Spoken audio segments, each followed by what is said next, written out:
Hello and welcome to Season 1, Episode 1 of Tangent Boy Live. In this series, I invite you into my world. We're going to explore some of my music. I'm going to play a song acoustically. I'm going to talk about the process of writing and recording the song.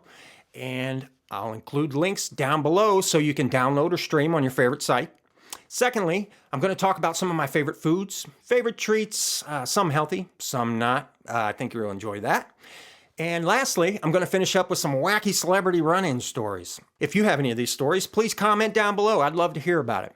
Please subscribe to this channel. Please share. And let's get this thing started. Rock on. Woo!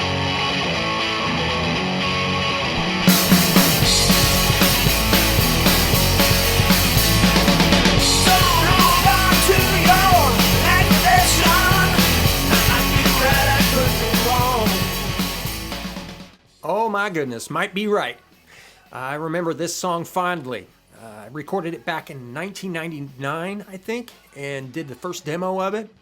While in a band in Las Vegas, my drummer Billy Bilger and I were deciding to do a rock album, and we had recorded the whole album, and I went through my demos and found the song and said, well, let's try this hard rock kind of garage band type song. We jammed it out like 1 or 2 takes, I think. And I screamed on it, played the guitar and bass, and next thing you know, voila! It ended up being the last song on the album. It's been one of my most streamed songs. It was my first time having a major placement in a major motion picture through Universal, Step Up 3D.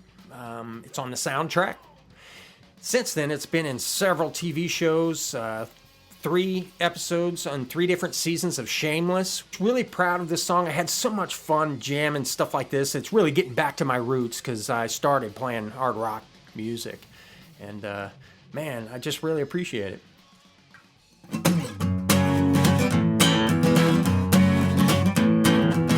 Don't hold on to your activation. I might be right, I could be wrong.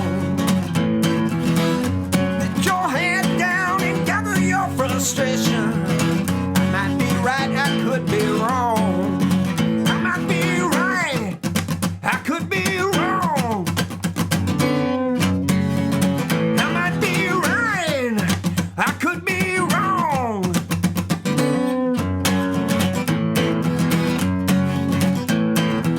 Slowed you down, it's got you back your feet. I might be right, I could be wrong.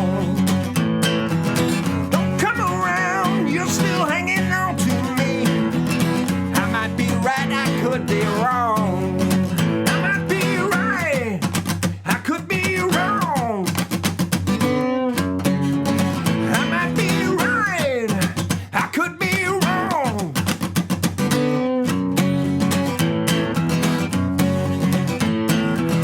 How many times have I dared to watch you bleed? I might be right. I could be wrong.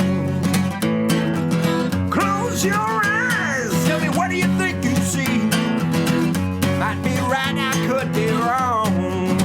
I might be right, I could be wrong.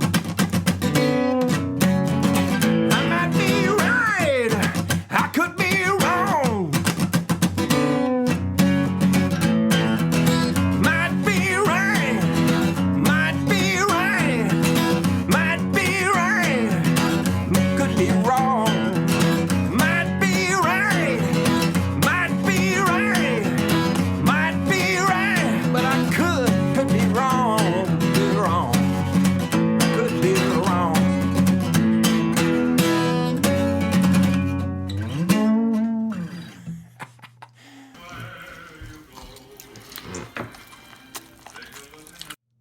Every morning after my workout, I start my day with a protein shake. First, 2 scoops of protein. Organic protein is the best. For copyright reasons, I'm not going to tell you which one I use, but you can probably tell by the green cap. Then I add goji berries. These have antioxidants and are good for your immune system. Next, I add collagen powder. This just happens to be made by a good friend of mine named David Daly. It's called Daily Dose. It assists in bone loss prevention and arthritis relief. A fistful of organic spinach, along with a half a cup of blueberries. Then I add around 6 or 7 ice cubes. This depends on how thick you want your shake to be. Finish off with about 8 ounces of water, then blend it.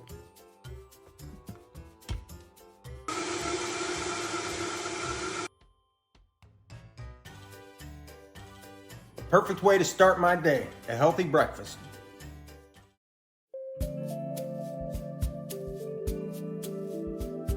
All right, story time. I'd like to go back in time here to 1987. My mother made me a deal. If I got straight A's in school, that she would buy me a new electric guitar. We traveled to Hollywood. We were staying at a hotel right down off of Hollywood because we were doing all the maps of the stars' homes and all that crazy stuff. She gave me her credit card and said, go to the Guitar Center. We passed, and because we'd driven by one, and I was like, oh my God. Gave me the credit card and said, go ahead and buy your guitar. She gave me a limit. She said, do not go over, like, I think she said $500. And I was like, oh my God. So I just happened to have a skateboard with me because I was a skater back then.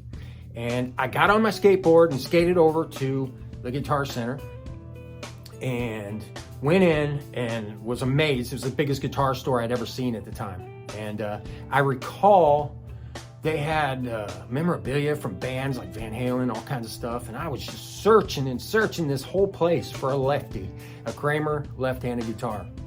Lo and behold, all the way down at the end, there's a black Kramer Focus, which is a lot like the Beretta. I looked at the tag and it was $750. And I'm like, dang it. I couldn't leave it. I bought it with the credit card, and I couldn't even pay for the case. I didn't have a case for it. So I'm on a skateboard carrying this guitar, and I'm so happy. And at the same time, I'm scared to death to get back to that hotel room because I'm thinking my mom is going to kick my ass because I just spent $750 on a guitar. So I'm not even thinking about, I'm skating right down, I guess it was Sunset Boulevard, and I'm crossing the street, and it's so much traffic. I pick up my skateboard, and I got my guitar in the other hand, and I'm walking across the crosswalk, and I turn around and look, and there is a convertible Mercedes right in front of me, and Bruce Willis is staring at me. He's looking at me, shaking his head, doing one of these because he sees the guitar in my hand, which is, I knew who Bruce Willis was, not because of his big movies. It was because my mom and I used to watch Moonlighting. So I'm like amazed, and I look at him, and he drives away, and I'm like, it's so cool. Bruce Willis just bobbed his head at me. Fast forward, like 5-6 years later, a friend of the family came over. He's a friend of my father's. They grew up together. He was an actor that actually lived in Hollywood at the time. He was in, I think, the movie Ghoulies or one of those B scary movies. Anyway, he's good friends with Bruce Willis, and he was in Demi and his wedding. I didn't know it at the time, but his name was Keith Dick. And I'm like, if I would have known this guy 5 years earlier, I could have said, you're friends with Keith Dick. And he would have probably pulled over and talked to me. But anyway, that's one of my wacky run-ins with celebrity. That's my story, or that's the story, and I'm stuck to it.